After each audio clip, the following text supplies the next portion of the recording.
કોને ભૈયા ને પાણો તો જીતે પંચાયત કોને પંચાયત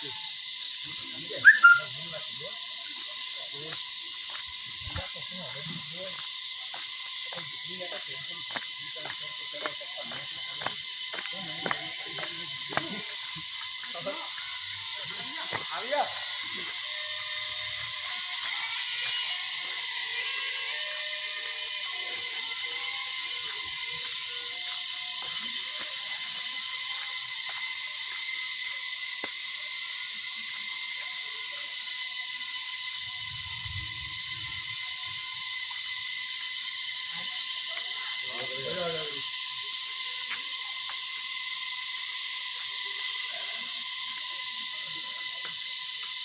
दिखाओ